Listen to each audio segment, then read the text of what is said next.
Dr. Aly Cohen, welcome to the show. Thank you so much for having me, Jacob. I appreciate it. For those who don't know your fantastic work, what do you do? So I'm a physician. I've been practicing medicine for 22 years here in the United States.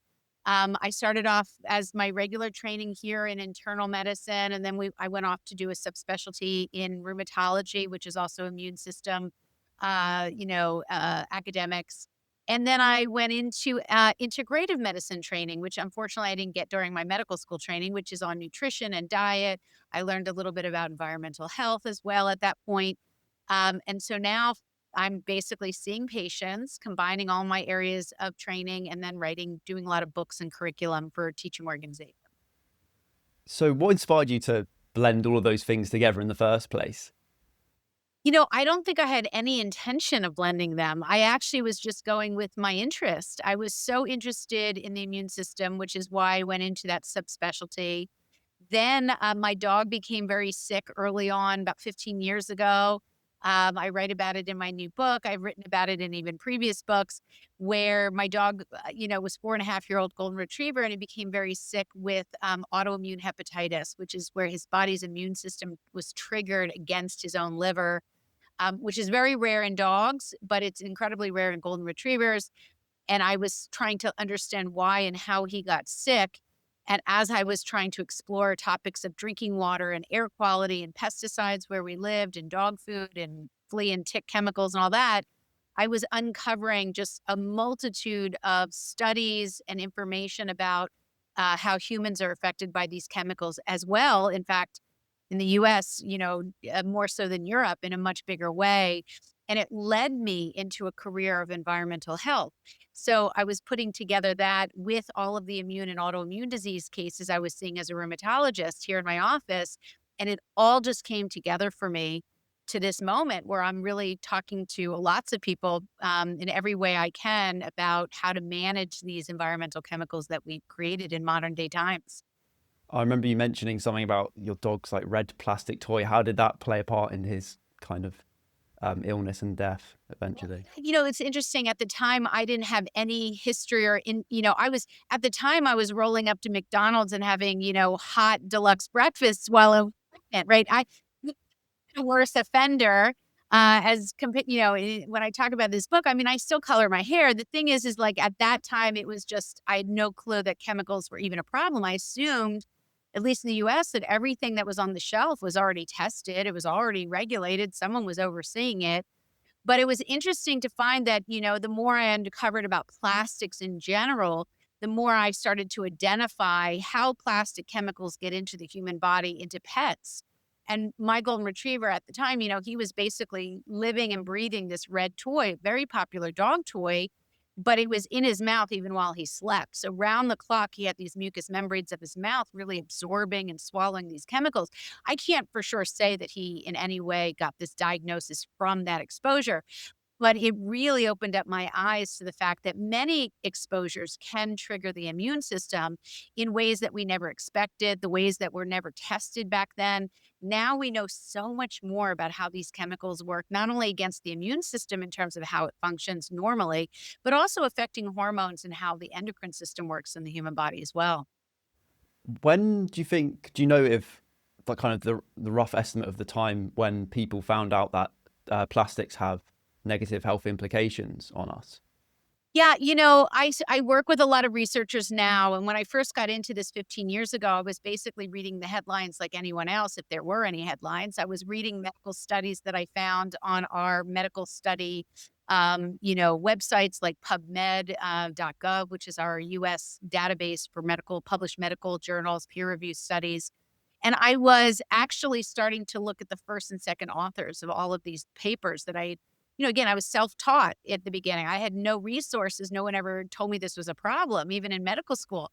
So I started reaching out to these folks that were writing and doing the research. And this was starting to become international work. But one of the key players in a lot of what I was studying was someone named Dr. Frederick von Saal, who at the time had really looked at bisphenol A or BPA, which is a particular type of plastic It lines the interior of all cans. It's in lots of different products. It's probably the largest, industrial chemical that's used throughout the U.S. in so many different ways. And he and his colleagues had stumbled across the fact that one of the mouse studies came out, with really odd results, and they tracked it back to the plastic watering bottle feeder for the mice. And so it had thrown off their results, in short. And so then they're like, well, why? Why is this? So then they started looking at plastics, and it really, opened up an entire world of science that went against traditional toxicology. And this is 25 years ago, but it began this whole movement, and the idea being that some of these chemicals, which he discovered as well, are endocrine disrupting chemicals, meaning that they can work at very, very, very low doses, similar to where the mice were exposed, and do the same things as very high dose exposures. So instead of the classic toxicology premise by Paracelsus in the 1500s, where like dose makes the poison, where it's linear, the more you're exposed to something, it's linearly, you have response. Fred Romsal and his colleagues and lots of others were now starting to see that you could get very low doses up here doing the same thing as even high doses. And no one bothered to look at this, kind of component of the charting. So, they had to come up with different ways, different assays to be able to study chemicals working like hormones, because hormones work like that. Very, very low doses can have really enormous physiologic effects. And that's what chemicals were starting to kind of show up, and that's how they acted. So I read a book, well, a few pages of a book recently, a few days ago actually, about the gut, and the author was talking about a Mediterranean diet and kind of what to eat, and he included talking about fish and how they're high in omega-3, etc. Then he spoke about tuna and kind of compared the amount of mercury in parts per million of tuna compared to other fish like swordfish. Yeah. And swordfish was about 0.9 something parts per million, and then tuna was 0.128 around that parts per million. And he said because tuna's so low in mercury compared to swordfish, it's not actually that bad for your health. Does what you're saying completely disprove that, or is it Well, applicable to mercury? I will say I don't know the study. I don't know this. I always trip lately when it comes to what other people present to me. But what I will say is this: what we do know is that bigger fish, in this case, swordfish is bigger than tuna, I'm assuming, in this particular, depends on what type of tuna and where it comes from. But big fish bioaccumulate chemicals up the food chain. So when you have a big fish, it eats middle or medium fish and small fish, and then the medium fish, they'll eat smaller fish, and then the smaller fish will eat algae. And so this chain of events means that there's an accumulation of the chemicals that are in each of those things that the big fish eats, right? So you see higher levels of PCBs, which probably chlorinated biphenyls, which are, industrial chemicals. You see higher levels of methylmercury. You see higher levels of microplastics, actually, which is a whole nother topic. Okay. And so what we're seeing is that the big fish tend to be the problems more often than the smaller fish. Small fish can have problems as well, and middle fish, because it depends on if they're farm raised. It depends if they're wild caught, if they're sustainably raised, if they're raised in nets or they're raised out in the ocean. There's lots of variability there. But and it also depends on what body of water. I mean, there are certain bodies of water that are much more contaminated with runoff, manufacturing, sewage than there might be in another part of the world where that might flip entirely. There's also a lot of new data, which was interesting when I studied it, where fish that are also high in selenium might offset the effects from mercury exposure in that same fish. So then there was an argument of whether or not the ratio of mercury to selenium would be a better indicator of health of a fish in terms of exposures to toxins. But the idea really sticks to the idea that smaller wild caught fish tend to be a little bit less exposed to the chemicals in the oceans. But they are remarkably healthy. I just limit with my patients. And I talk about in the book, I just limit how many servings of fish per week, and look for other sources of omega-3s and protein and some of these nutrients, because unfortunately, we have to worry about this problem in our fish population, which we never used to have to decades ago, right? Yeah, that leads me to a following question of I go to the gym basically every day, and I'm obviously a student, so I kind of have a budget, right? And skipjack canned tuna has like at least 25 grams of protein and 20 grams of protein. And I absolutely love it. And I have it every day for breakfast. But the more I've kind of researched your work, the more I'm realizing, is it actually safe to have that amount, like 7 days a week? And how would I know, or how would someone know who's also eating a similar amount of something high in mercury? How they know whether they're like that's healthy or not for them? Like what the It's a symptoms? great question, and even when you said cans of skipjack, you're now also getting the canned liner, typically, not always, but certainly the plastic epoxy lining is part of every canned food or drink, even if it's organic. I know you have that in your country as well, but the idea that we have to think about so many things, what I did with the book that I wrote was I really wanted to walk people through sort of what are the big things to think about, the big ticket items, and then you would sort of walk yourself through. Now, what you're describing is a habit. And when I think about habits, I think to myself, that's a high load exposure, right? Because you're doing it every day, you're used to it, it's hard to change habits. And so that's something where I would explore whether or not you could find that same food in glass. I would also, perhaps you just, look to see where if they're doing mercury testing on that brand. It's a kind of a thing now for some of the even the biggest companies will do mercury testing. They won't necessarily do microplastics because that's not a thing yet in manufacturing. And they don't do PCBs.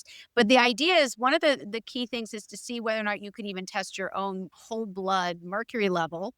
And in fact, in the book in the United States here, and you guys have it in the UK now, Detoxify. So the equivalent of what are called ICD-10 codes are the codes that doctors put on a script to go to the lab that's covered by insurance here in the US, and that justifies why that test was ordered. And I give that here in the States, and so you can really ask your healthcare provider, whoever prescribes labs, to see if they will do a random whole blood, mercury level as just one indicator of maybe you're getting too much. But there's, again, you wanna live your life, you wanna have your protein. I know I got 2 guys that go to the gym every day, but you wanna try to find clean sources of protein, and there's also a lot of USDA organic sources of powdered protein, of other types of, whole chicken and fish and meat. You can even get plant-based protein. And so I would say maybe you want to mix it up a little bit, but you can certainly check at your labs to see if that's something that's affecting you. Yeah. So do you have any kind of suggestions of things to like completely replace the tuna with for breakfast, Oh, for well, example? like I said, if you're not vegan, then I like to look at, whole, chicken breasts, chicken thighs. I would say if you can get organic or the equivalent of processed properly chickens and poultry, turkey. I think the smaller fish, herring, sardines, a lot of them are even packaged. I think they're gross, but whatever. I mean, my people love these things, but small fish in glass, packed in glass, I think is a really nice way herring. All of these things can be done in a reasonable way, and you can kind of mix it up. But certainly, protein comes in lots of different packages, and you can, get dairy sources. I do a lot of cottage cheese. I happen to love cottage cheese that's organic. Hummus has a lot of protein. So there's lots of different sources you can vary it up, I think. What about whey protein? Have you done any research on that? What's in that? Yeah, whey protein doesn't in any way bother me in any way. It's just more quality. I look through so much of our environment, even on social media, is macros. It's like how much protein, how much fat, whole 30, keto diets, Mediterranean. I mean, you name the diet, Atkins, whatever. There's always a fad, right? And it's always about the macros of what you're eating. I worry far less about macros as I do the quality. And when I think quality, I think about where it's sourced, how it's packaged, I think about whether or not it's USDA organic, which is the only food certification we have in this country, in the US, because we have nothing else in terms of oversight, really, in terms of the food industry.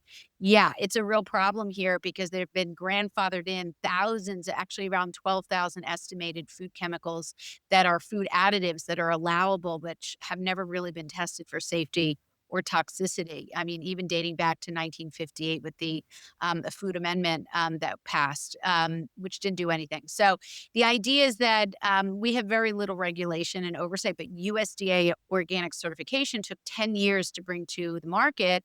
and actually really is something we can all benefit from here in the States. I know the equivalent in the UK and Europe, has the same criteria, similar, and really does a great job. I'm not sure. Do you eat a lot of organic foods? Not enough, no.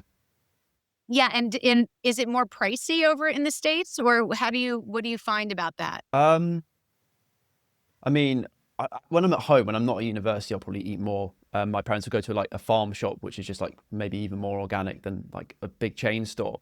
But Yeah, organic food's definitely slightly more expensive in yeah. any shop. But obviously, if you can afford it, it is worth it. Yeah, and frozen USDA organics here are really much cheaper and bring the price down. Plus, they have the added benefit of actually locking in nutrients because they're frozen, flash frozen. So I encourage local farmers to share how they, grow their food and whether they use certain chemicals. I encourage local farming support. And nutrition wise, once something is picked from the ground, it has the highest level of nutrient value. So I definitely encourage all that, but for all the folks that I'm used to seeing, like we don't all have that accessible even year round. That's when USDA frozen foods are great. You just want to put them in glass and stainless steel to heat up, so you don't get those added, packaging chemicals. Yeah, I didn't even think to look in like freezers for like organic Why stuff. would That's a you, good idea. right? Because we Yeah, yeah. grow up thinking that everything that comes to the ground immediately is fresh, is great. But in our food system, at least here, it's actually one of the downsides is that food travels long distances. The soil quality isn't always so great. And so and they keep, some of these produce, they actually put in low temperature refrigerators for weeks on end before it gets the supermarket fresh section. So there's a lot about the food system that has changed over the last several decades. And, this is just kind of working around the problem. Frozens are great, cheaper, accessible across the country, nutrient rich, all of that. Yeah, I'll definitely look into that. Um, in simple terms, how would you define a toxin if you can? Ugh. So, a toxin. So let me go back a second. I got, as a person who tries to get it right and be, as a researcher, toxin by definition is the wrong word that we use in everyday terminology. So really it should be toxic, Toxic as a noun, right? A toxic is really a synthetic made compound, and a toxin is actually considered to be truly a toxin. It has to come from a living creature. So we think venom or something from a plant. And so technically, we're all getting it wrong by calling it a toxin, but you have to meet people where they're at. So when you're writing a book or you're talking about this material, you have to say toxin because people are like, oh yeah, toxin. Essentially, the colloquial terminology is really that it's just bad for the body and it can harm the body. So it's an overarching term that says basically it's like poison, right? And, I would venture to say that not all chemicals are poisonous in the sense that you're going to, be exposed and drop dead. It's more about how do these chemicals and which ones and where do they come from? How do they work insidiously to affect, human beings and pets at the cellular level? And how do they really create an inflammatory response in the way that I talk about it that can trigger actual clinical disease? So you can kind of be walking around feeling good, no big deal, but over time you might build up, where your threshold is reached and you end up having or developing some type of inflammatory condition. So that's kind of what I'm trying to teach about toxins, toxics, is that we have a lot of them. We just need to know how and where they come from. And then we need to be empowered to reduce those exposures, which I clearly try to do with the work I do. Yeah. What are some common examples of autoimmune diseases that can So be? there in the medical literature, there's upwards of about 80 of them. I mean, that's sort of the going number for how many are classically derived, written in Western, textbooks and medical literature. I will tell you that there's a lot more, you know, syndromes that fall within those that have features of different autoimmune diseases, but don't get called classically an autoimmune disease, which actually works against a lot of patients in many ways because they look great on paper, but they don't feel good, or they have things that are not believable by many healthcare practitioners. But autoimmune diseases actually have been on the rise, not just in the US, but around the world, because we're a global world now. And the going estimate is in the US, 7 to 14%. of US citizens, which is about 24 to 50 million people, 330 have one or more type of autoimmune disease. And that could be any range from really bad stuff to really, no big deal, but simply diagnosed. And what we're seeing now around the world is the same thing, that there's been an increase, not just in autoimmune diseases being diagnosed, but also at younger ages with no family history. And that's concerning because that reminds me of my dog, right? He's getting sick at an age that's really young. He shouldn't even be having this illness. And so why is that happening, And really, a lot of it may have to do with his environment and our environments shifting a lot of conditions that we might not have had as much exposure, but now we're having more and more exposures to a lot of different chemicals, and mixtures of them in the body also have been linked to higher rates and faster onset. So the goal is really to say, again, let's push back on these exposures. Let's not necessarily wait for regulation. If you take one dye, red dye number 3 made a lot of news recently that they're, trying to ban. First of all, they're not going to put that into effect for a couple of years, right? They're going to give manufacturers, of course, right? They get the biggest, benefit. They get 2 or 3 years to just implement that into their products. And that's one of 10,000 food additives that potentially should be looked at for harm and toxicity. So in our lifetime, your lifetime, we're not going to have the ability to wait that out to protect us. We have to do it for ourselves. Yeah, definitely. I definitely agree. We've mentioned mercury and BPA. What's some other really common toxics that we're exposed to on a daily basis? So, they come in different packages. So, for instance, as a young person, my kids too, they love cologne, they love, personal care products. They don't love cleaning products. I can assure you on that one. Your rooms are gross. But I will tell you that many of the cleaning and cosmetic products really actually share a lot of chemicals, and one of them is fragrance. Fragrances or perfume, if you look at a label on shampoo, conditioner, or even cleaning products, that is actually a proprietary combination of chemicals and can be upwards of, 200, 300 or 1,000. It doesn't matter. We're never going to know because it's considered sort of like the secret formula, like, Coca-Cola or whatever. And so because legislation is weighted towards manufacturing, they don't have to reveal those ingredients to consumers. And those chemicals that are in fragrance, often called phthalates, spelled with a PHTHALATES, there are thousands of them in the industrial market. They do a lot of interesting things. They make plastics bendable, as one example, where BPA tends to make it harder. They also extend the scent or fragrance in many products. So among a lot of their functions, they are used to really keep that shelf life going for a long time, and also on our bodies so that we like our colognes and perfume because we smell all day long. But they have been linked to hormone disruption, as well as immune system disruption. And, very low levels, but when you're using them every day in lots of different products, you're never really washing them out, even if they have a short half-life, like BPA is relatively short. So it's called pseudo persistence. You're constantly being bombarded by different areas that they're coming in. And so you really want to just work your way through what you're being exposed to and from which direction. Again, I do that with this book with 21-day plan because I'm trying to get people to say, oh, you start day 1 this, day 2 this, day 3, trying to get people to wrap their head around a very simple process. Yeah, yeah, yeah. What about when you say fragrance, do you also mean like deodorants as well?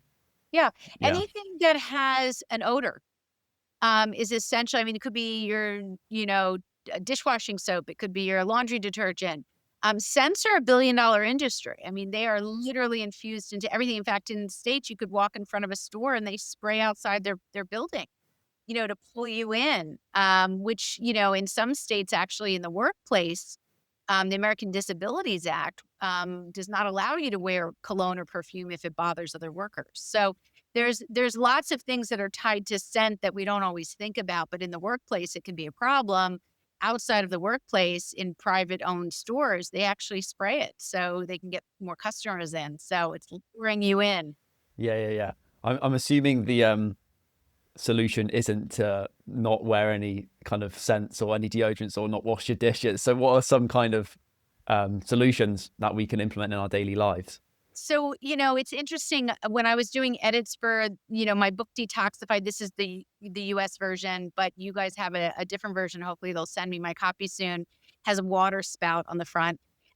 It was interesting that they changed out the resources to look the products up, that you guys have a different database. And I can't think of the name off the top of my head, but it was sort of the equivalent of what we have here, which we have a lot of different free apps and we have a lot of websites that you can basically just go on and look up products either by what you want to use or you've been using to see if it is kind of rated higher in terms of toxicity or lower and decide what you want to do. Or you can make your own. I put some actually do-it-yourself recipes for all of this stuff, deodorant, personal care stuff, but also cleaning products in the book because you don't need that many ingredients like white vinegar and sea salt. It's not complicated. But for people who really want to swap out, which is another part of what I teach, without having to give anything up, you just want to try to find safer versions of what you're doing.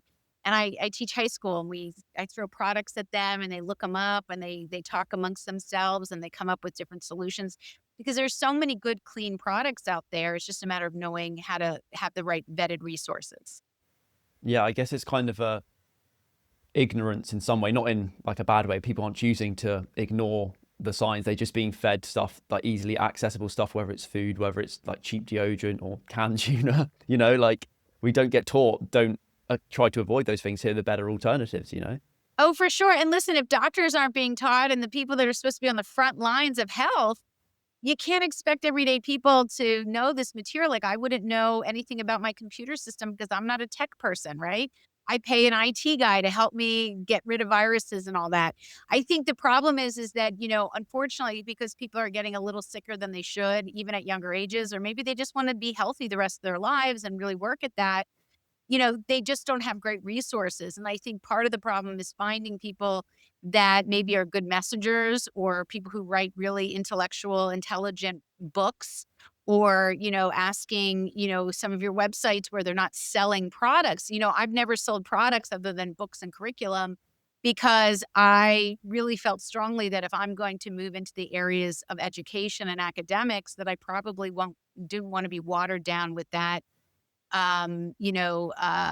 conflict of interest. And, I think there are many people out there that you and your friends and people listening will find very palatable in terms of who you want to listen to. And hopefully they'll be giving good information that's not tied to products or some kind of commercial gain. Yeah, yeah, hopefully. You mentioned kind of immune disruptors, and also briefly mentioned kind of hormonal disruptors. Can you kind of describe what hormonal or endocrine disruptors are? Yeah. So basically, as I was talking about a little bit earlier, the human body, and I talk about evolution, anthropology a lot. So forgive me if there are people listening who, I don't mean to offend anyone's religion or origins, but I always start with, look, we've been here a long time, humans.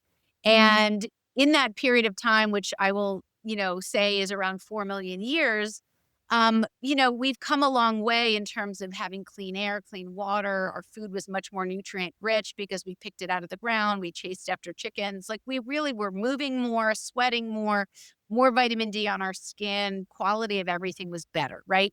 Fast forward now to modern day times. We all live in it. But we really are looking at a lot of things that work against all the things that made human beings function properly.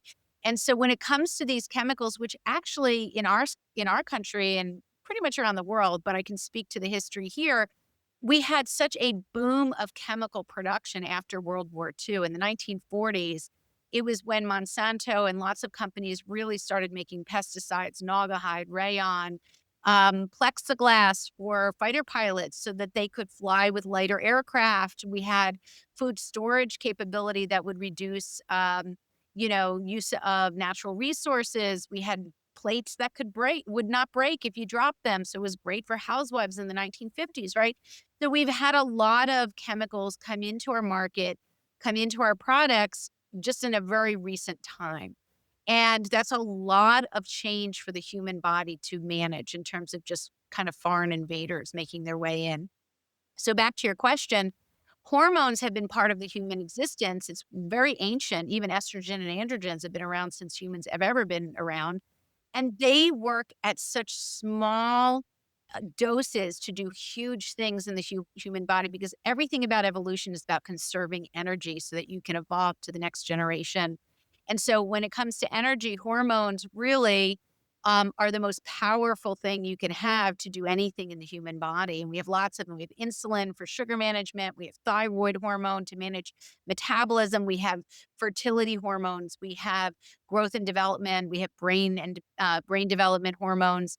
And we have hormones that affect our development of our male and female genitalia, and also hormones that affect our risk for hormone sensitive cancers like breast cancer, testicular, prostate, those kind of things, thyroid.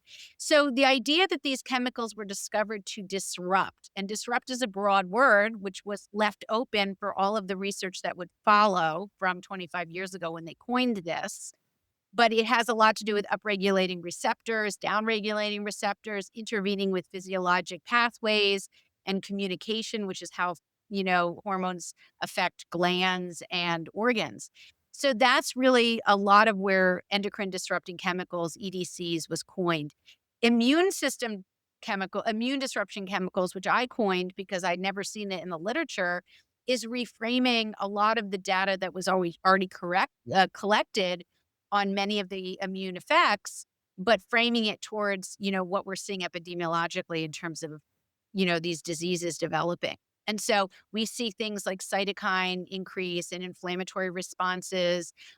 We see even with the perfluoroalkyls, which are the forever chemicals, like nonstick chemicals, stain guard chemicals, that they decrease the body's ability to make antibodies when you get vaccinated. So there's lots of different effects that can come about, but it's reframing the immune system and the endocrine system in terms of how these chemicals basically disrupt normal physiology, normal function. And by the way, these systems talk to each other. So, it's not to say that the endocrine system is a siloed system.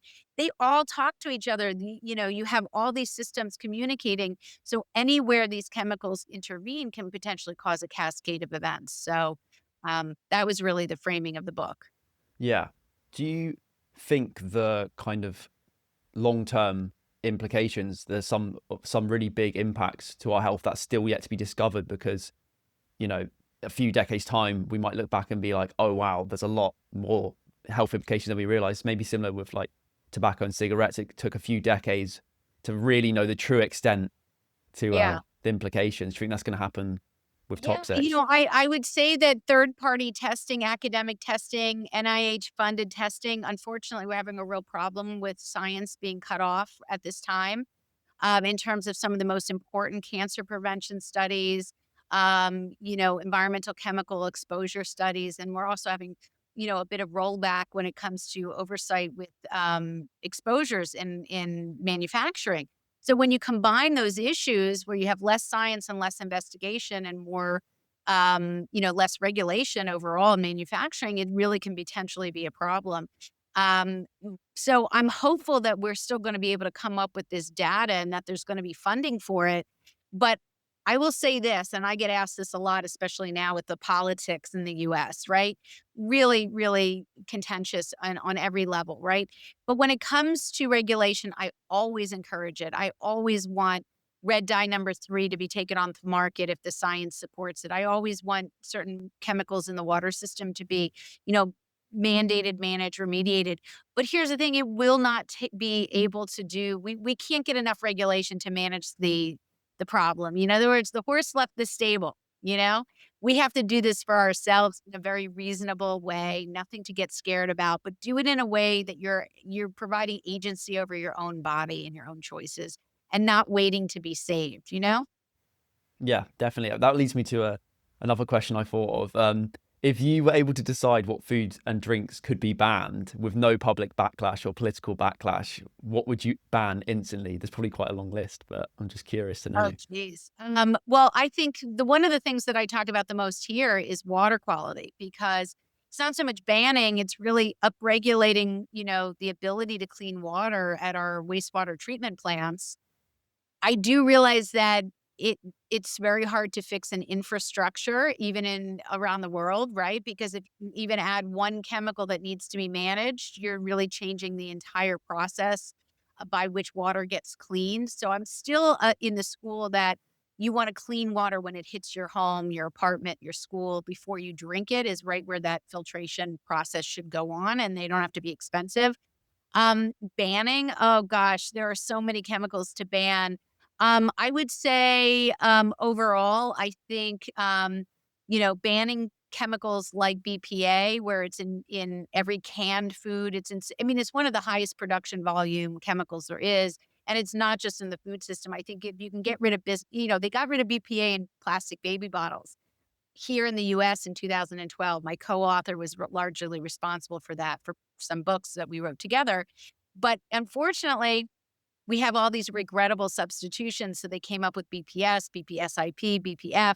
And so unless you get rid of the whole class of bisphenols, which is thousands, and have replacements that can do the same function, we're going to be left with a lot of unhappy consumers as well as manufacturers in many ways. Yeah, so that's the kind of another problem, isn't it? Because once you ban one thing, they just replace it with another suboptimal compromise, like with the Right, and BPA. that's allowed in our community. I mean, in the EU, you have much more oversight in terms of regulation. You have more chemicals that are removed or not allowed than in the States, US. I also learned recently from people who are in the food packaging community of researchers that, one of the key issues is that in the EU, the studies of science in terms of harm is taken care of by one body, and the management and regulation of that stuff is really a separate body. And that's really critical and beneficial because then you have people doing their job without bias. Where in the US, those two components are actually done in this, at the EPA, you have the researchers inside doing the management and regulation when it's not there. It's not unbiased in terms of how they drop, different changes. So I think that's another really key issue, the difference between the two countries and EU, I'm sorry, with US. Yeah, yeah. Well, why is BPA used so much, and why is it so widespread?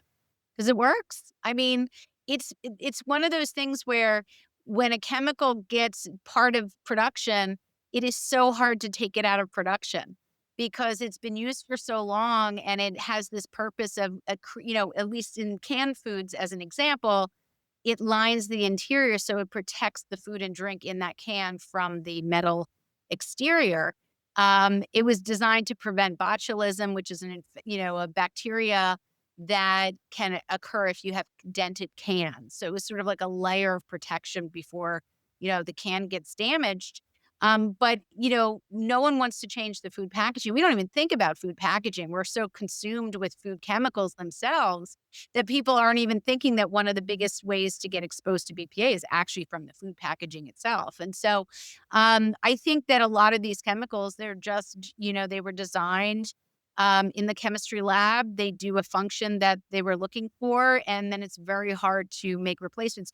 There's a compound called oleoresin, which is basically, I believe, a vegetable-based interior lining, but it adds somewhere between 2 and 10 cents per can in terms of cost. And so again, when it comes down to the bottom line, people would rather use the cheap stuff because no one's really paying attention. Yeah, yeah. I mean, hopefully that changes, but Yeah. again, like you said, it's going to take a long time.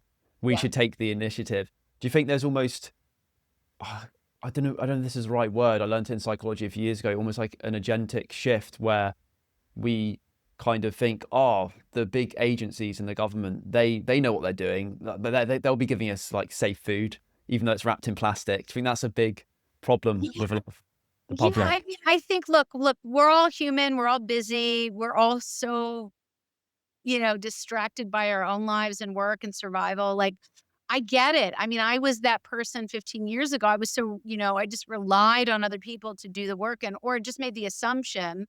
I had high expectations and I was sort of mourning the process of what happens in the US market over the last 15 years because it was kind of like finding out Santa doesn't exist, right? Because you want to know that something was there and that you looked forward to having that in place. But to be honest with you, I think being, unlearning is a really high and is a really great pursuit.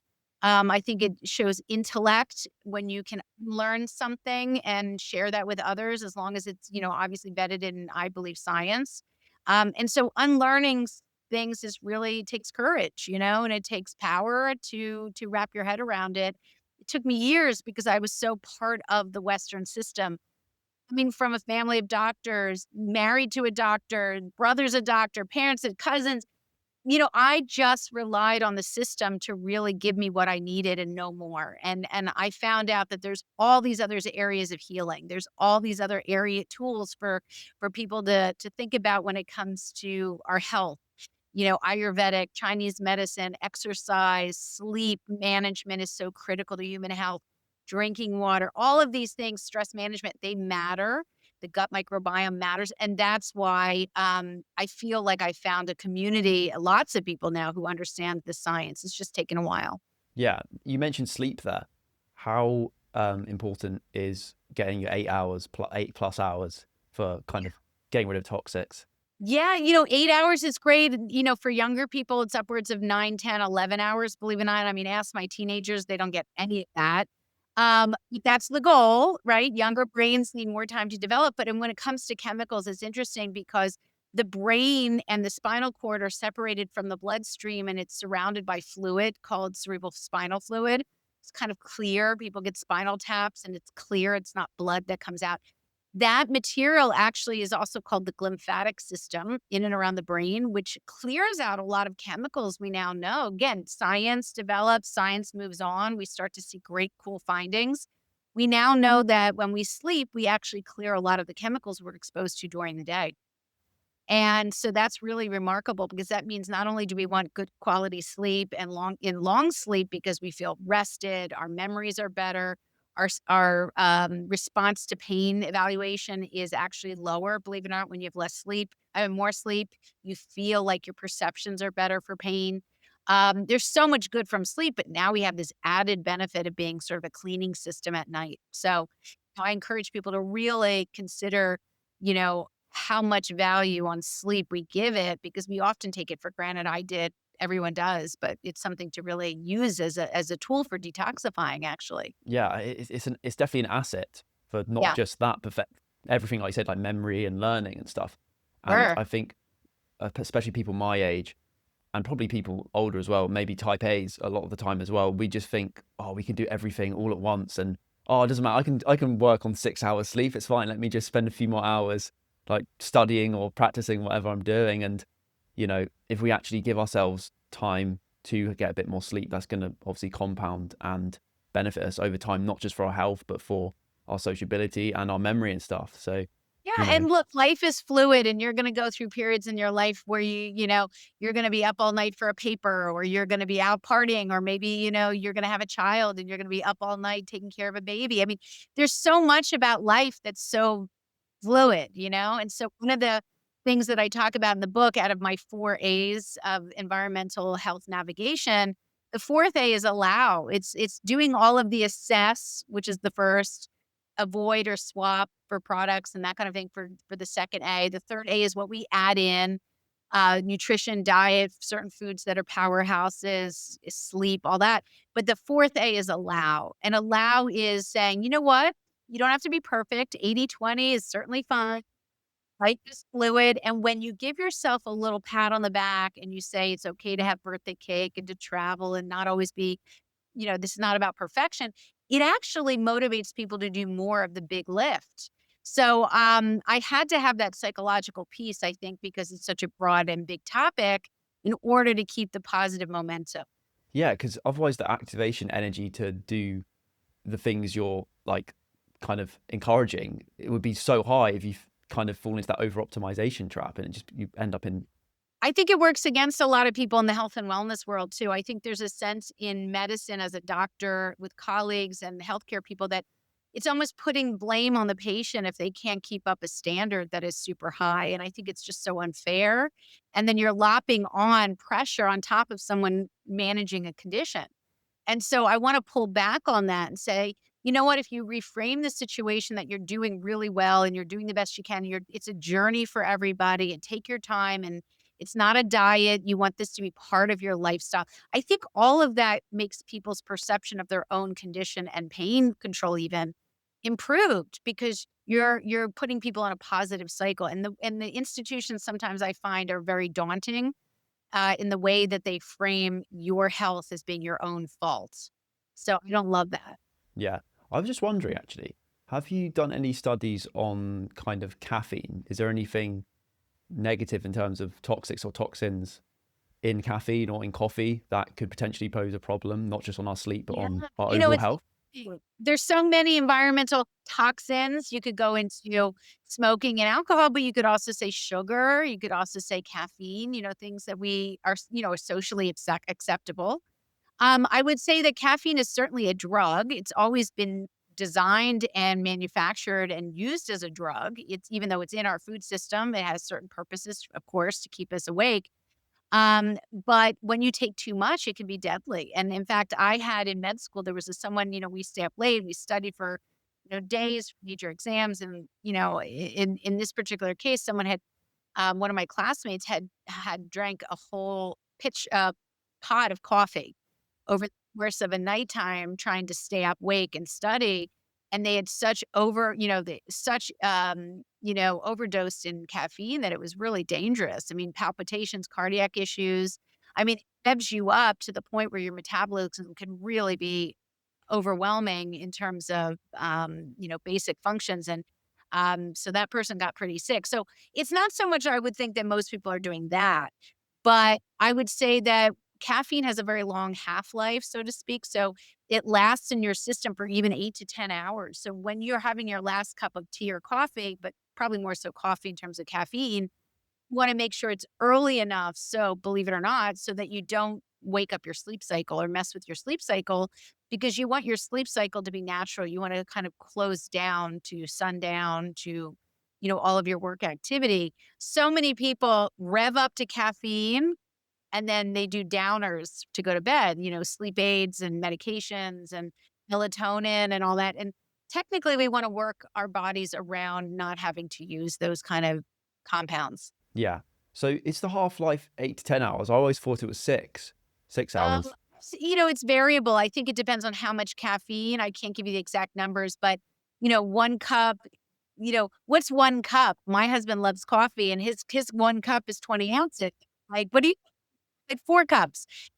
So I think it's kind of like, "Oh, I don't drink." "Really? Well, how about 6 beers and 2 vodkas?" Vodka tonics, I don't know if that's not drinking, maybe compared to your buddy Joe or whatever. So I think it really is a matter of relative to the amount of ounces of actual alcohol. I think that has to be looked into, or caffeine per drink. And there's also decaf has some caffeine, even if it's not supposed to have any, it's allowable to have some. So you could have lots of decaf and find out that you're wired and find out that you're just more sensitive too. So all of those variables, but I think giving yourself a stopping point and knowing how much you're taking, I think is a way to start the process of even reduction if you want to. Yeah. Well, say you had your last coffee at 1 p.m. and its half life is 6 hours. At 1 a.m., wouldn't a quarter of the caffeine still be in your brain? For sure.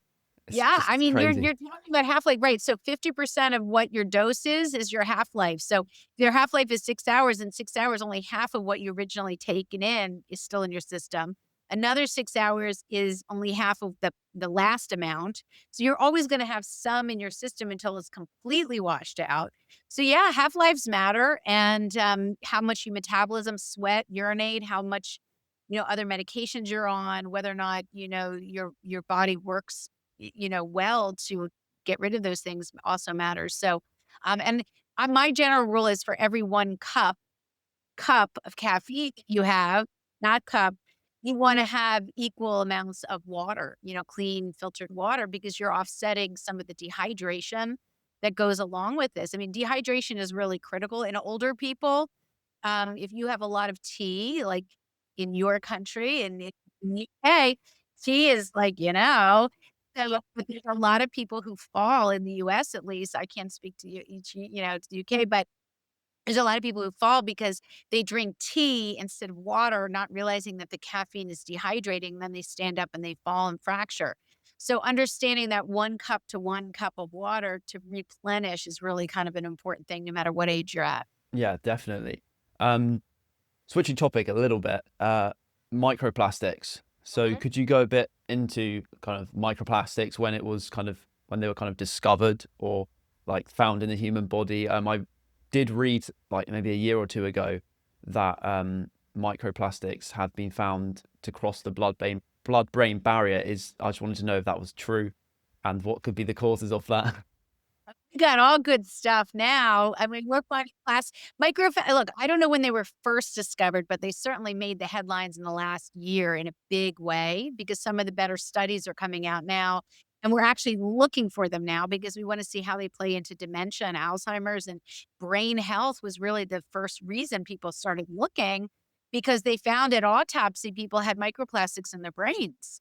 And then they were trying to figure out if it correlated with dementia, Alzheimer's, Parkinson's, and a lot of brain-related, degenerative diseases. But what they found out more recently is that at dissecting placentas, there's microplastic. When you look in the bloodstream, we have we have upwards of like, they say a credit card per week in the blood of humans. Which seems like an awful lot, but it's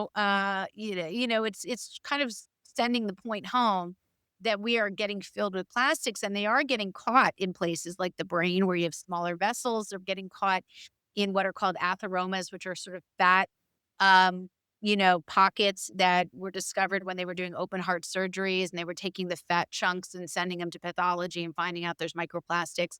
And we're getting better at detecting even nanoplastics, which are smaller than microplastics, because a lot of detection has to do with what are the assays we have to detect. Otherwise, we don't think it's there unless we have a way to detect it, right? Same with chemicals. So, that was really a big push. And so once they started looking, we have breast tissue, this is always fun, testicular, tissue in the testes. I mean, it's like once it gets to men, it's like, oh boy, now we got to start really looking into this. Yeah, I mean, that's my bias. But yeah, anyway, I mean, the idea is like, it's everywhere in our human body. The question's going to be, and I have a huge section on this, not so much huge, but I have a big section on this in the book where I say, look, this is the issue, this is where it's at, and this is what we can do about it. Storage in glass and stainless steel, carrying our water in glass and stainless steel, not microwaving, foods, vegetables, whatever in plastics, not buying necessarily hot soup from a restaurant or takeout, trying to avoid takeout packaging by bringing your own stainless steel container. I mean, the list goes on, and I have that all in the book. But it's more about creating habits in your home and products in your home that reduce plastic exposure. yeah. And can it cause really bad health implications such as cancer? Is there any studies on that? Well, what's interesting about plastics is we all think of plastic as some kind of hard material that doesn't break down. But the reason it's microplastics in the first place is because it broke down. And we also know that the chemicals that make up plastics, whether it's phthalates I was mentioning to make them bendable or BPA, which makes them sturdy, they also are infused with lots of chemicals like antibacterials. If you want to keep bacteria, cutting boards, plastic cutting boards are often loaded with antibacterial chemicals, almost like antibiotics, really, which we don't want to be exposed to, or else we won't respond to antibiotics when we actually need them. That's called bacterial resistance. But they're also infused with, a bunch of other chemicals, colors, and all these things. They can be recycled too. So, for instance, lots of headlines now about dark or black plastic utensils and bowls that are really an amalgam of multiple plastics being melted down together. And certainly, black covers up any colors from lots of different products. Well, they tend to be, at this point, considered more harmful because they are a mixture of so many other plastics. Um, but yeah, I mean, here's the thing, because they're not transparent, we don't know what they're made of, we don't know what they're infused with. We can't really do great studies unless someone wants to take that on. Certainly not in humans because in humans there's too many variables. So animal studies would be ideal, but we know the chemicals that make them up cause problems. So we can take that information and run with it. Yeah.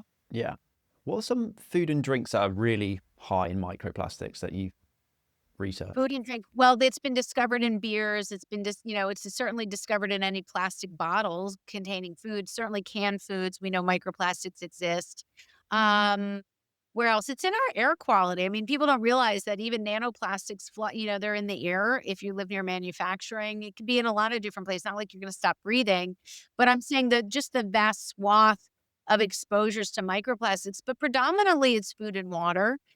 Even our infrastructure in the US doesn't have an ability to manage microplastics. So, whatever you get when it comes to your tap water.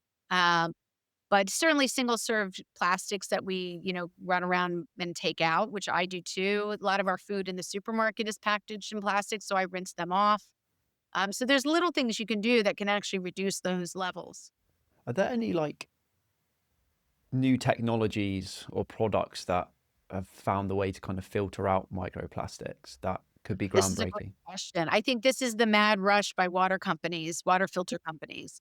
I've met with a few of them. It's really something that they have to come up with the right amount of material. Look, reverse osmosis is arguably the most aggressive way to clean water in the U.S. And around the world. We use reverse osmosis water for dialysis patients who need it the most to protect them from infections. But they also can, take off some of the bigger compounds. So I would say that reverse osmosis is becoming the way to go if you want to filter your water, and very likely will be evaluated for microplastics as we move forward, since it's become such an important topic. Yeah, I think if a company can really efficiently and effectively solve that problem, that will Yeah. end up being in a lot of homes and very lucrative for the company. So there's no reason Yeah. not to try and do it. Companies, I'd like to be a spokesperson for those companies, but I don't think they exist yet. So just, you be my agent, my broker. Go for it. Yeah. Speaking of water, actually, what are some other kind of harmful toxics that is found in water? Maybe like, for example, fluoride, and what are the health implications of those? Yeah, in terms of fluoride, it's funny, I didn't know how much is added to your water systems around, Europe, but apparently that was edited into the book, some of that research. Fluoride was never meant to be in the human body. It does, it's essentially the argument was that it helps fix teeth, and it does, in fact, help to create, stronger teeth, less dental caries. But there's other ways to get fluoride onto your teeth. I mean, there's certainly topical is what we do in the United States, and we don't really need to be drinking fluoride, which basically, knocks off some of these fluorinated components. Like thyroid has iodine, functional, so fluoride can affect the thyroid function. It can affect other parts of the human body and certainly the brain function. And it's been identified in pregnant women. It's been identified as a contributor to decreased IQ and some other developmental issues in pregnancy. So, I do not want any of my pregnant patients to be drinking fluoridated water. In fact, a good reverse osmosis filter will also take that off.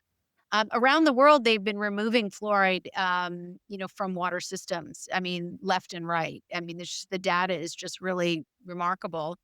So I do think people should be thinking about that. I mean, certainly fluoride is just one of many. We have chlorine that's added, which intentionally to obviously to reduce pestilence, but we want to remove that once it gets to your glass, right? You don't want to, they send it out and then it goes to your home, but you really want to kind of remove some of those things and detergents and other things added to clean water. Lead and lead piping, certainly we have change out to PVC, but polyvinyl chloride is not a great substitute. It has its own risks. Kind of like my dog's toy was polyvinyl chloride, right? We don't want that in our bodies. Um, and so again, the solution is not to worry so much about what your home is necessarily being inundated with, or changes of season, or floods, or climate change, which affects chemicals in our environment, our water, but to do it at your home, to clean it once it hits your house, your apartment, and they're not expensive anymore. So, I do encourage people to prioritize water even so much more than like other things that you use less. Yeah, definitely. And do you know when fluoride was added to a lot of water, and was it just added because of the benefit to the teeth and not without any research about the potential health impacts? Was it just, Oh, these are tough questions because I don't keep it all in my brain and I'm a lot older than you. So I don't recall it being added for other reasons other than for the dental world. I don't know how people stumbled across this. Um, and I don't want to have any conspiracy theories behind it, but I never really trust some of these things that are added into our system sometimes when, unless I understood sort of the public health benefits. So for example, in the US, there was iodine, which was added to bread and to table salt, was actually a really important public health measure because it actually gets into our thyroid gland and actually protects it from a lot of environmental chemicals. But back in the day, also goiter, which was a diagnosis where you didn't have enough iodine. We don't make iodine, we have to get it from food. And so that was a public health measure that anyone could look up on Wikipedia or what have you and understand that that was actually a reasonable, well-studied addition to the food system. But no one eats bread anymore, and no one eats table salt. They eat sea salt, Celtic, and kosher sea salt. So that doesn't have iodine, and so now we're back to having a real problem with iodine. So I talk about that in the book because I want people to think about micronutrients. But fluoride is not a nutritional valuable that I'm aware of in terms of human health. It can help with teeth, but you can also get it in different ways, like topical, at the dentist, instead of mass, release of it throughout the water systems. Yeah. What are some other underrated or overlooked micronutrients? Vitamin D, certainly. I mean, vitamin D3, actually, to be exact, is what we have over the counter. Vitamin D2 is a prescription, but that has to turn into vitamin D3. So I prefer the active form. Vitamin D3 is something that humans, anthropologically, we're getting much more of. We don't get that anymore at the levels that we actually need to be, healthful for our immune system. D is very critical to the immune system function. Lots of other things as well. But we're often low. I mean, I haven't met any human coming through my office that was tested and was, having a normal value, or at least normal, meaning where it's healthful. So they were always at the bottom of the range of, say, 30 to 100. They'd be at 30, and doctors would say, "Oh, you're fine." The argument really is that you want to be at a high normal level for vitamin D level if you get blood tested. But that's something that's really a condition of modern day living. We're not outdoors. We wear sunscreen that blocks it. Our food is deficient. And so you're starting to see really how a lot of modern day life is causing us to not have the nutrients that make us work well and thrive and keep us healthy. And then you add in chemicals. So my book, my teaching, everything I do, curriculum that I do for The Smart Human, which is my website, The Smart Human, I'm teaching people that you can't just take away things. You want to also add in the stuff that has been missing for some time. Yeah. And what are some foods that are naturally high in vitamin D? Obviously, you want to get a lot of sunlight, and here in the UK, we don't get that other than this time of year. Most of the year it's just Yep. cloudy, which is makes basically the whole population vitamin D deficient. What are some, obviously, you can take supplements, but are there any kind of organic foods really high in vitamin D that people can take? I would love to say I think the sad part of the section on the book is that I have not seen enough, people eat consistently. First of all, you got the food system, which is variable. So you don't always know if it's getting the nutrition it has in it, right? Soil quality, transport of food. So you can't always rely, because of the food system, you can't rely on the foods themselves having the right amount. Then you have to be consistent with your life and taking it in every day and at the right amount and not missing a day. And, like, there's so many variables to getting the ultimate goal is to get your blood level to live at a level that's where it works and to keep it there. Unfortunately, there's too many variables. So I've made the argument there are a couple things that we need to take every day since, from birth till death, very dramatic. Liquid fertilizer. I don't think it's crazy. I think it's well, vetted and highly researched, but it's very basic stuff and it's part of this human evolution. Vitamin D3 is one of those, and understanding why it's important and why we're not getting enough of it just from a routine diet. Why vitamin D3 specifically? Do you know the reason why that one's so important? Well, vitamin D3 as opposed to what else? Oh, I don't know. I was just assuming that was vitamin D1, 2, and 3. So is it? Oh, well, yeah, there's different forms of vitamin D, and vitamin D that hits your skin turns into another type of D that goes to the kidneys, that goes to another vitamin D that goes to your liver. So there's actually a lot of different types of vitamin D compounds that transition through different components in your body until it gets to your bloodstream.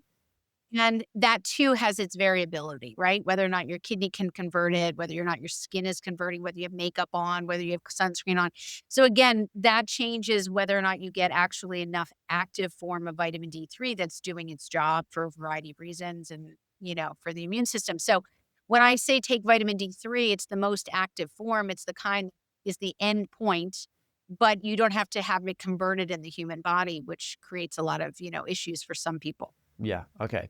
So, are there any other kind of famous historical examples of toxics that have been once widespread and that have now been banned? Maybe like DDT. What some like other examples? Yeah, that's a good one. So in the US, there's only about 5 or 6 chemicals in the history of chemicals that have ever been removed. It's mean. Well, if you add a couple cosmetic chemicals, but it is just insane. So DDT is on that list. Some forms of asbestos. We know lead, which used to be allowable in our water system at like 60 parts per million, um, or parts per trillion. I talk about in the book. It has since come down because we know so much more about how lead affects the brain in terms of developmental issues and lots of other health issues that now it's down to 15. I don't know what the units are in our water system for maximum contaminant level, concentration level. And even that is considered to be not healthful because we know there's no safe level of lead in human exposure. So, we've had that has taken 100 years to get to that point, and we're still not there. Yeah. Back to the point of waiting until the science gets better. And a lot of this is, science based, but it's also some precautionary principle, which is we know enough without the hard and fast science that has to be paid for and has to be run in very meticulous ways. We know a lot that we could just say precautionary principle if it sounds like a good idea to switch out or stop that behavior or whatever, then just do it.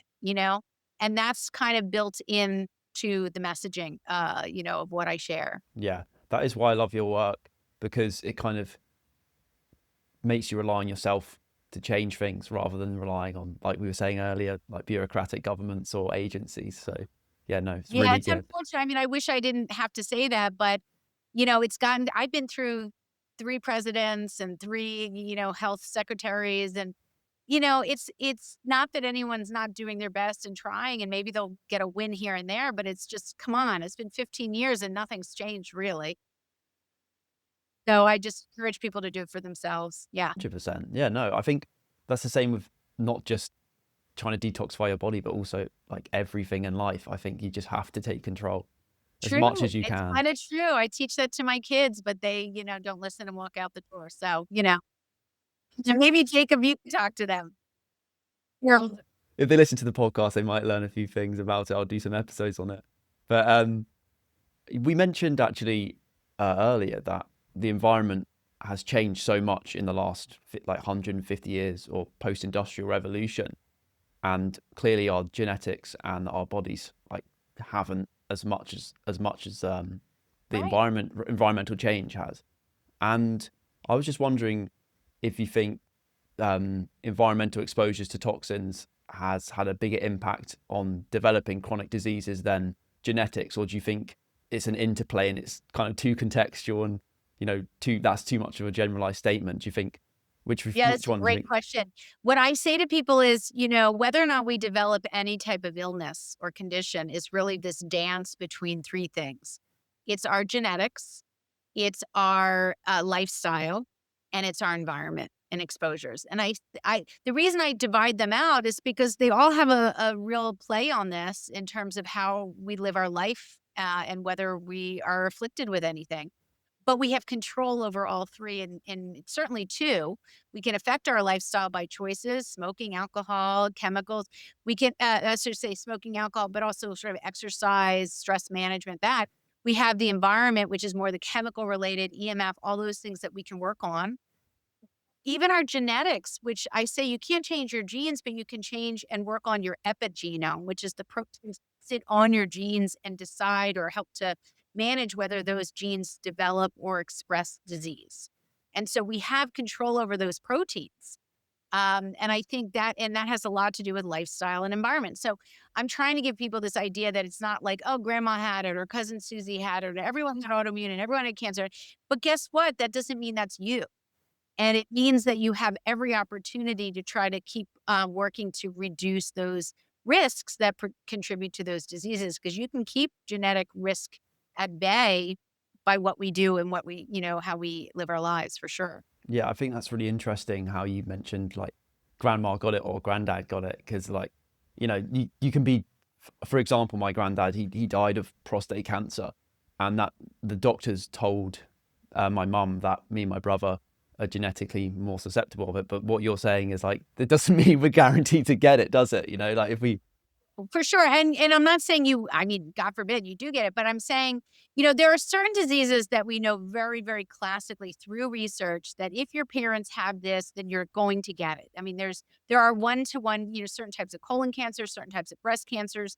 And that's because of the beauty of science that we've figured that out, right? We've had genetic testing, we've had really great stuff.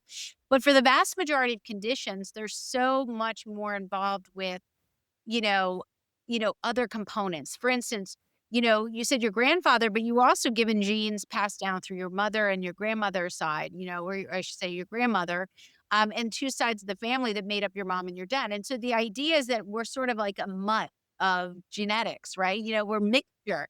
We don't know how much one gene that's passed down is predominant over the others, and it's very hard to get that on an individual basis and to scale that across populations. And so again, it goes back to this idea. Yes, you can have family history. I don't even barely ask about it anymore because to me, unless it's one of those one-to-one connections, but we have so much more that we can offer the future generations by what we do now in this generation.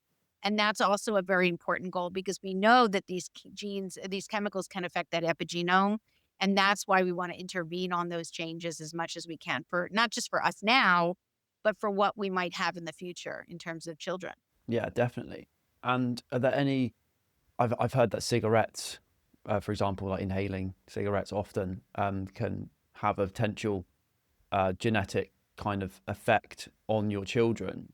Is that the case? Is Well, that true? certainly directly if you're pregnant, that can be their oxygen is contaminated with many of those chemicals. But, cigarettes in and of themselves, again, proprietary blends, you're not going to know what's in them. But what we do know is in them is benzene, formaldehyde, cadmium is very high. I have smokers that I test for cadmium and it's very high when they give up smoking.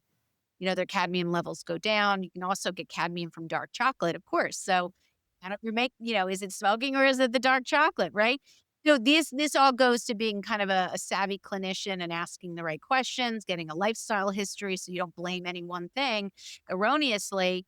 But smoking in and of itself is filled with nicotine and a bunch of chemicals that we know that can be pretty harmful to the human body, certainly at high doses. So we want to be thinking about these exposures in a way that just makes sense. And I would never blame people who smoke. Like I have a really hard time blaming people who are addicted to things because our brains are literally addicted. Some people are addicted to shoe shopping. I used to be addicted to frozen yogurt in college. I mean, it was like insane, right? But I think the way you pull these things away from the brain is slow and deliberate, and have substitutions and peel it away from a brain that's, really adapted to these exposures.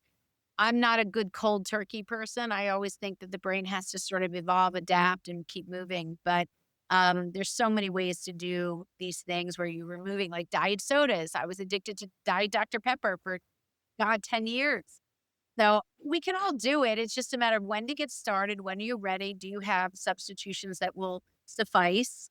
And is it the right time in your life to get really in control of those things? Yeah, well, I've been reading a book on like the power of routine, and it mentioned addiction, and it was saying how once it becomes an addiction and part of your routine, the kind of brain activity goes into your, like, I think it's called the basal ganglia rather than your prefrontal cortex, which is more primitive area.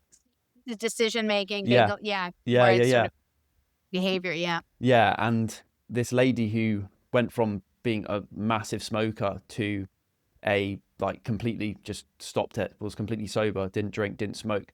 They kind of scanned her brain, and when they kind of tried to lure her into like doing stuff like trying to smoke or like reminding her of smoking or like maybe making her smell cigarette smoke or thinking Yeah. about it, the area of her brain kind of did light up, like, oh, cigarette smoke, oh, smoking. But then another area of her brain, or I don't know how to, I don't know the wording, but another neural circuit, That excitement. yeah, kind of overrode it. And it was because a new habit had been formed, which was not smoking. So the original habit hadn't completely disappeared. It was still firing off in the brain, but it was just overriding it. And I think it was just really cool. And Neuroplasticity. yeah, Neuroplasticity is your brain is so similar to this conversation about affecting our epigenome and affecting our health and our tissue and our immune system.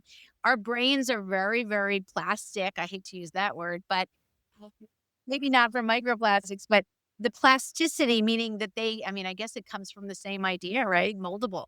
But, the neuroplasticity of our brains is pretty remarkable. I mean, they've done studies on meditation and how it changes brain waves. And, there's so much cool stuff in science. You're totally on top of these things. I mean, this is the kind of exciting stuff that makes you empowered to take care of yourself, right? Yeah, like, you know what? Life is not over because I'm addicted to this, or I grew up in this family, or I had this childhood trauma, that we can override a lot of what's happened to us, and even what will happen to us by just knowing that our bodies are constantly, changing in good ways too. yeah, for sure. And mentioning kind of earlier, you were saying how I can't remember the name of the chemical you said, but it dropped as soon as she stopped smoking.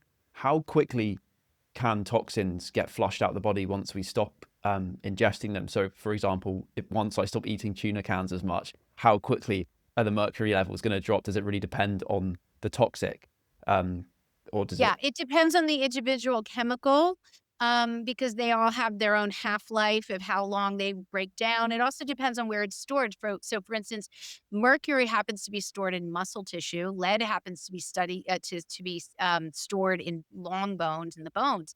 And it actually, people are into bone broth here. It was like a big fad. There was a lot of books on it. And what people didn't realize is that when you boil down bones, you should know where those bones come from because they could have a lot of lead released into your bone broth. So you're, trying to diet, lose weight, and be healthy, and yet you're loaded with lead. So these are things that I guess people don't always realize. I certainly didn't. But how long it takes to detoxify your body really depends on a lot of factors, including what the chemical is about, what we know about it, half-life and otherwise, because we might not even know what the half-life is if it's not revealed to us. But it also depends on how much you're exercising, sweating, whether or not you're eating fiber, which binds a lot of harmful things, and helps the gut move, to clean out our lymphatic system, whether you have health conditions that work against you, autoimmune or maybe even metabolic issues, whether your kidneys are working properly, your liver's working properly, whether you're drinking enough water. There's so many variables, but the idea is if you're pulling things away and you're sticking with that, your body is getting cleaner every day. Like and if you fall backwards and you have that allow where you go to birthday cake or travel, so what? You get back on the track when you come back. So it's a process, it's a journey. I guess that's is that the case for your life as well and your kind of diet and stuff? You allow certain things. I mean, I color my hair. I have to go to a lacrosse game in a couple hours where I'm going to be on toxic tire crumb turf for the next 3 hours. I'm there like 5 times a week. The way I manage it is I don't touch the tire crumb, and I make sure my kids wash with soap and water, which we hope ever happens. And it's kind of like you work within the situation of your life, and you can't be mad at yourself or regret, especially if you have a kid with, disability, or you have cancer you're managing, or any of the things that we're managing on a day-to-day basis. Life is a journey. This is what I try to follow. I try to do the best I can. If I falter, I just to get back up and try to do my good stuff again. And I think that's the only thing we can do in this situation. It's not defeatist, it's empowering to be not the victim, but the person in control of those choices. Definitely. And I guess it's also making sure you don't fall back into that trap and say you have that birthday cake, maybe you have it once, you don't have it 2 days in a row, because if it happens 2 or 3 days in a row, it's kind of another new formation of another habit. Yeah, absolutely. And I think that's the judgment. I'm trying to give people and myself included, the wiggle room to have a quality of life that is happy and fun and joyous and not filled with shame, regret, and, resistance. You really want to have a positive reinforcement for this process, because it's not easy. Being healthy is work. I mean, who would ever have said that? But to be healthy in modern day times, we have to work at it. It doesn't come easily. And so you have to choose what you're willing to work at and do it at your own pace? Definitely couldn't have said it better. Um, to end, I normally do a few kind of quick fire questions. So the first one is, if you could advise your 20-year-old self on one habit to prevent future health issues, what would it be? 20, you're choosing 20? Holy Yeah. Yeah, probably stopped drinking at the time. I was really into partying and having a good time, and I did have a good time, but, my future self, my 20-year-old self, I think what I would have done differently, as I talk about in the book is, when I know better, I do better, but I probably would have prepared for pregnancy a little bit differently. Not that, my kids are healthy, thank God, but, in terms of potential future conditions they may develop, that's a part of that whole epigenetic component. I kind of wish that I didn't grow up with such junk food, that I family knew better. We didn't know then. And I wish that once I knew, if I wish I'd shifted my knowledge earlier. But I think that I don't live in regret. I just kind of say to other people, when you know better, you do better. And that applies to, I think, everyone. But that's what I would have told my 20-year-old. I would also said to my 20-year-old self, don't care what people think, do your thing. Because as you get older, you just keep moving and not hearing the noise. You have a mission, you have goals, you have things you love. And I think the more we spend time thinking about what others think in general, it does not help us with our own goals and our own lives and our own happiness. So, that's what I would probably have told myself. Not that I ever cared too much about what people think. Anyway, Very good advice, and it's something that a lot of young people struggle with, and it's something that I've had to kind of retrain my brain to realize as well over time, since maybe like 14 or 15. There's this thing called the spotlight effect, where I don't know if you've heard of it, but where you think everyone's thinking about you and looking at you, but because everyone's thinking that, no one's looking at you or thinking about you. And tell my kids, I said no one has time. I even tell myself as I'm rolling out this book and running around. You have to keep in perspective, like, everyone's doing their own struggle, everyone's doing their own thing, and so it really does help to believe that, people are busy and they're not focused on critiquing you. They don't there's a lot to be said for that, and when they don't answer you back for emails or they don't call you back, not taking it personally because they themselves are rushing to get through their stuff too. So it also changes your perception of, how people respond to you in some ways too. But for sure, everyone is focused on, survival, keeping their own missions alive. And it does take some of the burden off, I think, if you're trying to succeed in the world in certain areas. definitely, and I don't know, I'm sure you've got this as well, but you kind of create a lot of scenarios in your head, or maybe like your monkey brain is telling you, oh, someone's going to say this, and like you end up overthinking stuff. Then you realize once you like release the book or release the podcast, like you get so much positive feedback from it. You don't know who your village is until they actually show up. I've had this remarkable experience of people showing up that I never would have expected, more so than the people that didn't show up that I wanted to show up. I think it way overpowered, the positive was way much more than the negative. And yeah, I think it actually rekindled my perception of humanity, especially given what we're dealing with in the US with all of the drama. So it actually made me feel that I was part of a village that supported my work and gave me validation after 15 years. Not that I was looking for it, but nice. It is really nice, you know? You deserve all the validation you're getting for your amazing work. Uh, The Tell that second, to my kids because they still. yeah. The second quick question is, what belief do you hold that others find controversial? What do I say that again? What belief do you hold that others find controversial? A belief I hold that probably that chemicals cause harm. I mean, I think that vast majority of people, they don't get it. And it's not to blame them because I didn't get it. But, listen, there are people that just don't want to support this message. And whether they're paid for by big ag or chemical companies, whether they don't like holistic people in general from, their own experiences, because people do apply their own experiences to how they treat others. And so, look, I have always felt the science is on my side. And when I have the science and the people I respect in the scientific world on my side, I feel like I'm Superwoman. I can do what I need to do and I will fight through as long as I have that supporting me. So, whatever you need, I think embrace it for the support for sure. Definitely. And I think more people are going to realize what you're saying and how true it is. And like they should really change life. I think hopefully, year after year, decade after decade, people are going to start changing their behavior. And that's already happening now, the more we're finding out. And social media has definitely helped that as well, for sure. For sure. And yeah, and so I'm glad that it's been drawing attention. I just worry about people who are promoting detoxes and cleanses and things that I think are really to make money using fear as the motivator. I don't use anything in terms of products or endorsements. I want people to just use their own physiology and think about anthropology and sweating and, the things that we have in us is the cheapest and easiest way to get started. Right?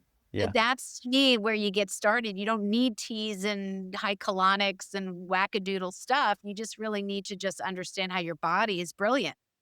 Eh, just focus on the fundamentals. Sure. Last question. You've clearly dedicated a lot of your life to like creating this amazing work. You said you spent 15 years researching, and obviously medicine takes a long time to study and qualify for. It's really admirable. What have you sacrificed to pursue your dreams and this work of yours? To be honest, I don't think much. Um, because I always knew that I was doing it for the right reasons and I never had a goal. I had no expectations. So I didn't disappoint myself or skirt things. I had two beautiful kids. I always wanted a family. I have a happy marriage. Well, reasonably happy. We'll fight later. We'll see. Um, but the idea is that, I don't think that I sacrificed so much. Look, I sacrificed time to study, time to take boards, but I always loved the human body. I came from a family that really respected human physiology, medicine. And so to me, when you love what you do, it's not work. That's a kind of, I know cliche, but it's true. I just always love, and I'm a lifelong learner. So I love learning stuff like you do. I love learning about new things. And to me, that's not painful and it doesn't take away from other things. So, hopefully I didn't really lose too much in other areas because I was always interested in this stuff. So it filled my soul, Yeah, yeah, definitely. I agree. Do work that feels like play, 100%. Yeah. In terms of like family and balancing, how have you Yeah. managed that? Working hard and also balancing family time with it. I think financially, I probably could have made a lot more money doing different choices in my career in medicine. I could have built a big practice. I chose not to. I could have done a lot of work for people. Then I wouldn't have had control over my time. I think I set myself up to be in control with a very small, manageable practice so that I could always write and do creative aspects within medicine. And that I think has changed everything.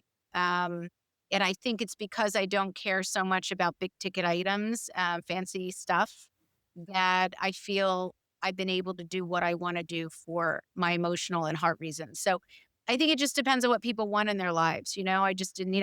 In fact, I enjoy the fake bags better than the real bags because I the system. So call me crazy. That's how I come up. But like when I'm walking around with a great fake bag, I'm laughing at all the people who spent $1 zillion on the real one. Yeah. Crazy? I don't know. No, But it's true. I mean, I think that the big trend that's happened in the soccer or football world is these like fake like t-shirts, because if you buy the soccer top or football top from the actual team, it's like £100. Then you can get one for like £20, and yeah, it's and like the exact same. I feel bad because I know certain companies will lose out on the fakes, but these are companies that, at least for the bags, they're not 100% identical. So they're sort of like their own twist on things. But again, you have to decide what you want in life. And material goods have never been such a major part of my life. And so I think that saved me in many ways in terms of my choices for me. Yeah, it's a very good philosophy. Dr. Aly Cohen, ladies and gentlemen. Aly, I absolutely love your work, and I hope the audience learned as much as I have. Yeah, so Sure, it's a different cover for you. yeah, Again, I forget I was gonna water. say, where can people go to find your work and your amazing books? Thank you. And so Amazon, I'm sure you have that there in Europe. And Amazon is really the ideal place to purchase lots of books very quickly. We have Barnes and Noble here. I don't know if you have that there, but there's lots of vendors that I would love to support local bookshops, certainly take advantage of all that. But Amazon is definitely the easiest. So and I can be found, I'm in the United States, but I'm in Princeton, New Jersey, and I've actually done a lot of telemedicine consults around the world because we just have to organize the time difference, which can be a nightmare. But I actually act as a sort of a second opinion, as a consult for people who are interested. They just can reach me through my office website is Aly, ALY, Cohen, COHEN, MD.com. So ALY Cohen MD.com. Otherwise, follow on The Smart Human Instagram, The Smart Human TikTok, and the website, thesmarthuman.com. If you want to take some courses, I have mini courses on environmental health, radiation, and EMF, and all that stuff. So if people are interested, go to the website. You'll find me. Thank you. Show notes below. I was just also wondering, are you going to write another book? I think a lot of it depends. But right now, I'm so burnout. This is my out of three. But I have been thinking about doing one for parents and hitting a younger bracket. And I think a lot actually depends if you do well in this book, whether or not you get a commercial publisher to take on another book. So the jury's out on that. I can always self-publish, but right now, all I can think of is like having 2 or 3 months of the summer where I'm not expected to edit on a Saturday for 8 hours. Yeah. So I'm looking forward to a little break before I get back into stuff, but I do love that work. So the answer is probably yes. Yeah, well, whatever you release, I'll be sure to help you All right, promote it and awesome. also read it. So thank you so much for coming on the show. Really appreciate it, Aly. Jacob, thank you for your interest. Wonderful questions. I hope this reaches a lot of people, and you're doing great work yourself. So thank you again.